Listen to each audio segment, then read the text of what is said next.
আজ যখন টিউশনি করে আসছিলাম তখন দেখলাম ঋতু সজীব মানে আমার চাচাতো ভাইকে কিস করতেছে। আমি তাদের সামনে গিয়ে বললাম, ছি ঋতু, এগুলো কি করে করতে পারিস, ছি। এইসব বলে আমি তাদের সামনে গিয়ে বললাম, তোরা রিলেশন করিস ঠিক আছে, তোরা বিয়ের আগে কেন এইসব করতেছিস, এইসব ভালো না। তখন ঋতু আমাকে কষে ঠাস ঠাস করে চড় মারলো আর বলতে লাগলো, ছোট লোকের বাচ্চা, তো সাহস কি করে হলো আমাদের ব্যক্তিগত ব্যাপারে কথা বলা? ছোট লোক আমাদের কাজে নাক গলাতে আসবি না। তাই আমি অপমানিত হয়ে চলে আসলাম বাড়িতে। বাড়িতে এসে কলিং বেল দিলাম, তখন খালা দরজা খুলে দিয়ে বলতেছে, কি রে বাবা, তোর কি হলো? আমি বললাম, না খালা, আমার কিছু হয়নি। আমি রুমে গেলাম, রুমে গিয়ে খাটে শুয়ে ভাবতেছি আজকে আমার সাথে কি হলো। হঠাৎ ঋতু আমার রুমে কেন জানি এসে জামা কাপড় ছিঁড়তে লাগলো আর চিৎকার করতে লাগলো। আমি বললাম, ঋতু, এগুলো কি করছিস? এগুলো করিস না, দয়া করে, সবাই আমাকে খারাপ ভাববে। ঋতু বলল, তোকে অনেক সহ্য করেছি, আর না, তোকে আমি এই বাড়ি ছাড়া করব। ঋতু এবার বাঁচাও বাঁচাও বলে চিৎকার ছাড়তে লাগলো। তখন খালা এসে বলতে লাগলো, কি হয়েছে মা, দরজা খোল। ঋতু দূরে গিয়ে দরজা খুলে দিল। তখন তার মার পিছনে গিয়ে বলতে লাগলো, মা, এই জানোয়ারের বাচ্চা আমার সাথে খারাপ কিছু করতে চাইছিল, ভাগ্যিস তুমি এসেছো। ঋতুর কথা শুনে খালা আমার দুই গালে ঠাস ঠাস করে দুইটা চড় বসিয়ে দিল। আমি খালার পায়ে ধরে বলতে লাগলাম, খালা বিশ্বাস করো, আমি কিছু করিনি। ঋতু সব মিথ্যা বলতেছে, খালা বিশ্বাস করো। খালা বলল, চুপ, তোকে আমি নিজের ছেলের মতো করে দেখি, আর তুই, ছি, তুই আমার মেয়ের সাথে এই কাজ করলি, বেরিয়ে যা আমার বাসা থেকে। তারপর আমি আর কিছু না বলে মাথা নিচু করে আমার প্রয়োজনীয় জিনিসপত্র নিয়ে বাড়ি থেকে বাইরে আসার আগে খালাকে উদ্দেশ্য করে বললাম, খালা, আমি কিছু করিনি, তুমি এটা একদিন ঠিকই বুঝতে পারবে, তবে সেদিন আমি থাকবো না। তারপর ঋতুকে বললাম, তোকে আমি নিজের বোনের চোখে দেখতাম, তুই যে কাজ করলি তাতে তোকে আমি কখনোই ক্ষমা করব না। তারপর আমি এইসব বলে বাড়ি থেকে বেরিয়ে আসলাম আর ভাবতে লাগলাম, কোথায় যাব, এখন আমার তো কেউ নেই। ও, কিছু বুঝতেছেন না তো? তাহলে চলুন আগে কি হয়েছে আপনাদের বলি। তার আগে আমার পরিচয় দিই, আমি অনিক আহমেদ। আমি ইন্টার দ্বিতীয় বর্ষে পড়ি। আমার বাবা মা অনেক আগেই মারা গেছে। যখন আমি ছোট ছিলাম তখন একটা সড়ক দুর্ঘটনায় আমি খালার বাসায় ছিলাম। আমি বেড়াতে যাচ্ছিলাম আর মা বাবা আমাকে বেড়াতে খালার বাসায় দিয়ে আসার সময় এই দুর্ঘটনা হয়, তাই বেঁচে গেছি। আমার খালার নাম রুমান আক্তার, একটা মেয়ে আছে নাম ঋতু, সে আমার ছোট 2 বছরের। খালু বিদেশে থাকে, খালুর নাম তারেক মিয়া। আমার চাচা চাচি আছে, তবে তারা আমাকে বের করে দিয়েছে আমার বাবার সম্পত্তি দখল করে।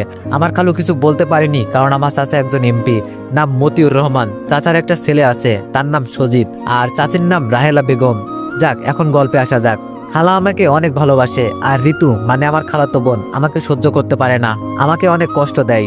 বাসা থেকে বের হয়ে পথে আনমনে হাঁটতেছি আর ভাবতেছি, তখন মনে মনে ভাবলাম কলেজের পাশে একটা ম্যাচে উঠবো, কারণ ওই দিন একটা বাসার নিচে দেখেছিলাম বাসা ভাড়ার সাইনবোর্ড।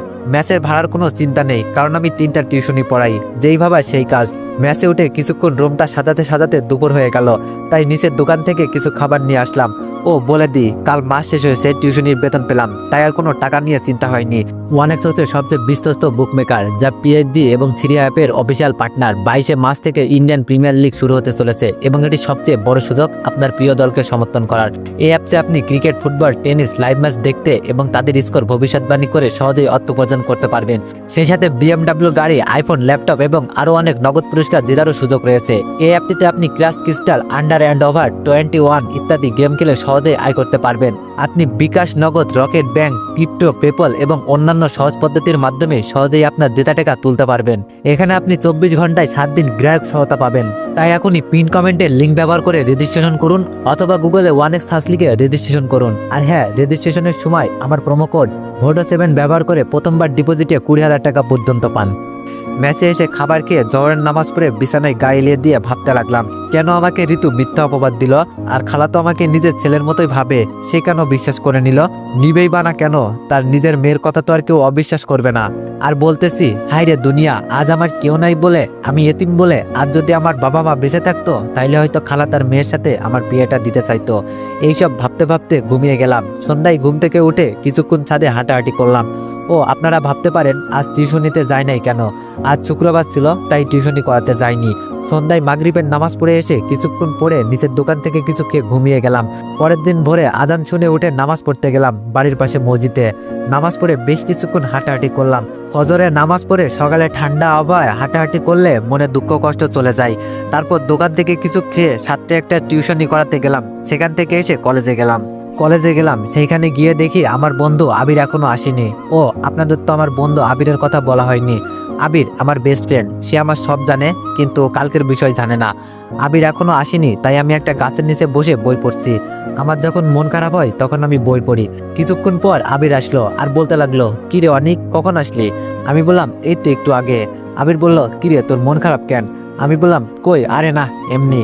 আবির বলল, তুই আমার কাছে মিথ্যা বলিস কেন? কাল কল দিলাম ধরলি না, আজ আসার সময় কল দিলাম, আর এখন বসে বই পড়ছিস, কি হলো আমাকে বল, যদি বন্ধু মনে করিস। আমি মন খারাপ করে তাকে সব বলতে লাগলাম। বলার সময় আমার চোখ দিয়ে পানি পড়তে লাগলো। তখন আবির আমার চোখের পানি মুছে দিয়ে বলতে লাগলো, দেখ মন খারাপ করিস না, এগুলো ভুলে তুই নিজেকে গড়ে তোল, যাতে সবাই তোকে দেখতে পারে। আমি বললাম, আমি আবিরকে জড়িয়ে ধরে অনেক কাঁদলাম, পরে নিজেকে স্বাভাবিক করে নিলাম। আবির বলল, বন্ধু তুই এখানে থাক, আমি একটু ওয়াশরুম থেকে ঘুরে আসি। আমি বললাম, শালা বাড়ি থেকে করে আসতে পারিস না? আবির এই বলে চলে গেল। আর আমি তখন সময় দেখলাম, দেখি 9:50 বাজে, তাই আর দেরি না করে ক্লাসরুমের দিকে হাঁটা ধরলাম। হঠাৎ কারোর সাথে যেন ধাক্কা খেয়ে দুইজন পড়ে গেলাম, তাই তাড়াতাড়ি করে উঠে গিয়ে কার সাথে ধাক্কা গেলাম তা খেয়াল করিনি। যখন আমি সরি বলতে যাব, সামনে তাকিয়ে দেখি রুহি। আমি তো ভয়ে শেষ, এখন আমার কি হবে এগুলো ভাবতাছি। রুহি হলো মা বাবার একমাত্র সন্তান, অনেক বড় লোক, তাই তার অনেক অহংকার। এইসব ভাবতাছি আর আল্লাহর কাছে বলতেছি, আল্লাহ আমাকে এইবারের মতো বাঁচিয়ে নাও। রুহি তখন ঠাস ঠাস করে 2টা থাপ্পড় বসিয়ে দিয়ে বলতেছে। রুহি বলল, ছোট লোকের বাচ্চা, তোর সাহস কি করে হয় আমাকে ধাক্কা দেওয়ার? শালা লুচ্চা, মেয়ে দেখলেই গায়ে পড়তে মন চায় তাই না? এইসব কথাগুলো রুহি জোরে বলার কারণে সবাই আমার দিকে তাকিয়ে আছে। আমি মাথা নিচু করে বললাম, সরি, আসলে আমি দেখতে পাইনি।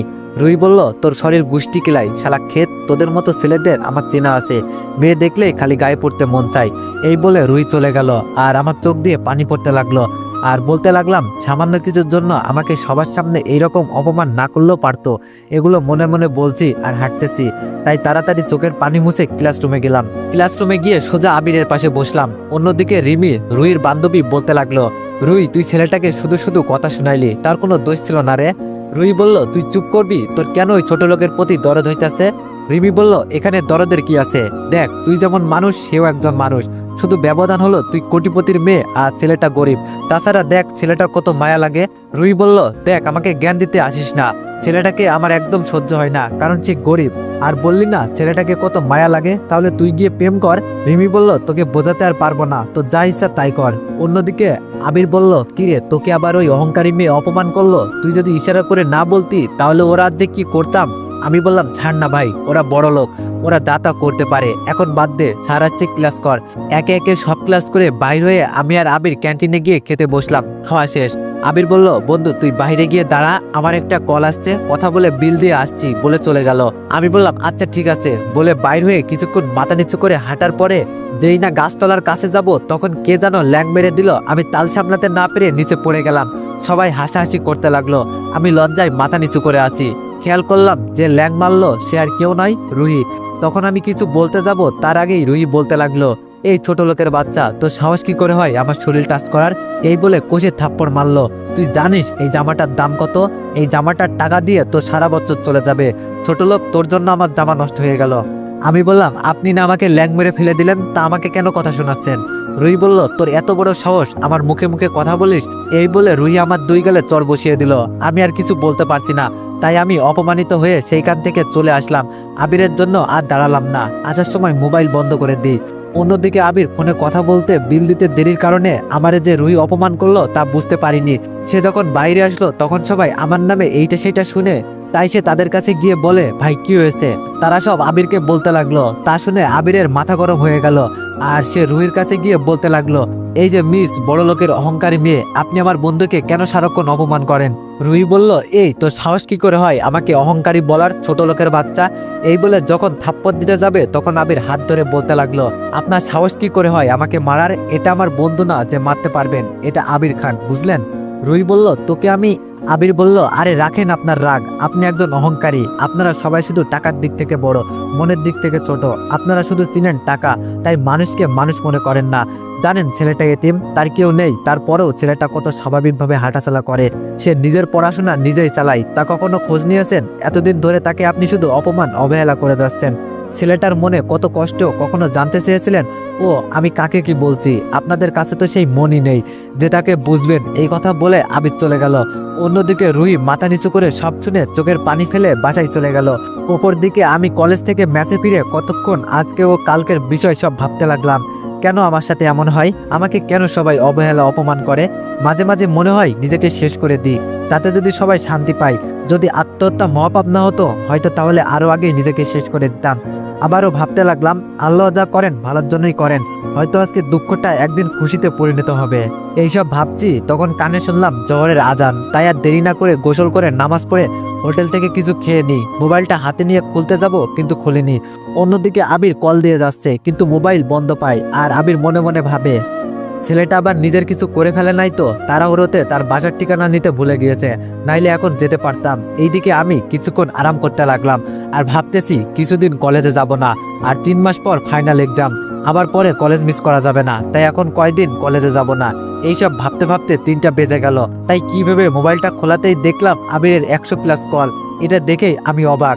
আবির আবার কেন ফোন দিল এগুলো ভাবতে ভাবতে আবির আবার কল দিল। আমি দেরি না করে কল ধরলাম। সাথে সাথে আবির বলতে লাগলো, এই তোর মোবাইল বন্ধ কেন ছিল? এই তুই কোথায়? তোর কিছু হলো না তো? নিজের কিছু করে ফেলিস নাই তো? তোর ঠিকানা দে। আমি বললাম, আরে আবির শান্ত হবি তো, এত প্রশ্ন একসাথে করলে কিভাবে উত্তর দিব? একটা একটা করে প্রশ্ন কর। আর তুই এগুলো কি আবল তাবল বলছিস? আমি একদম ঠিক আছি। আমার মোবাইলে চার্জ ছিল না তাই বন্ধ হয়ে গেছে, আর চার্জে দিয়ে ঘুমিয়ে গিয়েছিলাম। আমার কিছু হয়নি, আমি ঠিক আছি। মিথ্যা বললাম কারণ তা না হলে সে এটা সেটা জিজ্ঞেস করবে। আবির বলল, এই আমি কিছু শুনতে চাই না, তুই এখনই আমার বাসার ঠিকানা দে, আমি এখন যাব তোর কাছে। আমি বললাম, আচ্ছা ঠিকানা নে, আর এখন আশা লাগবে না, আমি এখন টিউশনি করাতে যাব। আবির বলল, আচ্ছা ঠিক আছে, বাই, আল্লাহ হাফেজ। আমি কল কেটে ফ্রেশ হয়ে টিউশনি পড়াতে গেলাম। সেখানে 4টা 30 পর্যন্ত টিউশনি পড়িয়ে চলে আসলাম মসজিদে, যেখানে আসরের নামাজ পড়িয়ে আরেকটা টিউশনিতে গেলাম। সেখানে সন্ধ্যা পর্যন্ত পড়িয়ে মাগরিবের নামাজ পড়ে ম্যাচে এসে পড়তে লাগলাম। মনে মনে বললাম, আজ আর ডিনার করতে হবে না, কারণ টিউশনিতে যে নাস্তা দিয়েছে তা দিয়ে আমার পেট ভরে গেছে। আর কিছুক্ষণ পরে ঘুমিয়ে গেলাম। অন্যদিকে রাতের বেলায় রুই শুয়ে শুয়ে আবিরের বলা কথাগুলো ভাবতেছে আর বলতেছে, আসলে আমি টাকার অহংকারে মানুষকে মানুষ মনে করছি না। চি রুই চি, তুই অনেক অহংকারী হয়ে গিয়েছিস। তোর অহংকারের জন্য একজন এতিমকে অবহেলা অপমান কষ্ট দিয়ে গেছিস। চি, তুই অনেক খারাপ। রুই নিজে নিজে বলতে লাগলো, কাল গিয়ে অনেককে সরি বলে দিব আর ফ্রেন্ড বানিয়ে নিব যাতে কেউ কষ্ট দিতে না পারে। সকালে ফজরের আজান শুনে উঠে গেলাম। তারপর মসজিদের নামাজ পড়ে বাজারে গিয়ে রান্না করার জন্য যা যা লাগে সব নিয়ে আসলাম। আগেই বলে দিই, ক্লাস 10ম শ্রেণীতে যখন ছিলাম তখন খালা আমার ভালোর জন্যই ম্যাচ ঠিক করে সেইখানে পাঠিয়ে দিয়েছিল, কারণ ঋতু আমাকে দেখতে পারতো না। তারপর কিছু রান্না করে খেয়ে একটু বসেছিলাম, তখন আমার মোবাইলটা বেজে উঠলো। মোবাইল হাতে নিয়েই দেখি আবির কল দিয়েছে। কল ধরে বলতে লাগলাম, আসসালামু আলাইকুম, কেমন আছিস আবির? কল কেন দিয়েছিস? আবির বলল, ওয়ালাইকুম আসসালাম, আলহামদুলিল্লাহ, তুই কেমন আছিস? আর কলেজে আসবি না?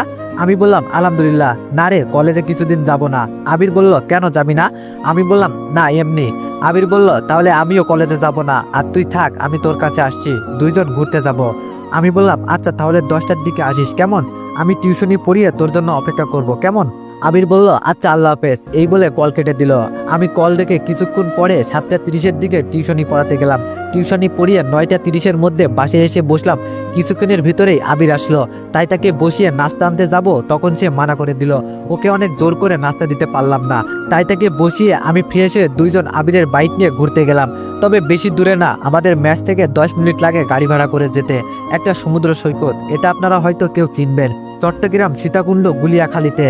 অন্যদিকে রুই কলেজে এসে আমার আর আবিরকে খুঁজতে লাগলো। আমাদেরকে খুঁজে না পেয়ে ছোট আমগাছতলায় বসে অপেক্ষা করতে লাগলো, কারণ আমি আর আবির প্রতিদিন আড্ডা দিই। আর কলেজ গেটের দিকে তাকিয়েছিল অনেকক্ষণ। যখন আমি আর আবির আসলাম না, তাই সে হতাশে ক্লাসরুমে চলে গেল আর ক্লাস করতেছে আর মনে মনে বলতে লাগলো, আর আমি রিমাটাও আসলো না। অন্যদিকে আমরা দুইজন বিচে ঘুরতে লাগলাম। হঠাৎ একটু খেয়াল করলাম সজীব ঋতুর গায়ে বিভিন্ন জায়গায় হাত দিতেছিল, আর ঋতু বিরক্ত নিয়ে হাত ছাড়িয়ে দিতেছে। তাই আমি ভাবলাম, যা করুক তাতে আমার কি, এই মেয়ের জন্য আমার এত অপমান এত কষ্ট সহ্য হচ্ছে। আবার পরক্ষণেই ভাবলাম, না, আমার সাথে যা করেছে তা গেছে, এখন যদি তাকে বাধা না দিই তাহলে আবার অন্য কিছু হলে খালাখালু সমাজে মুখ দেখাতে পারবে না।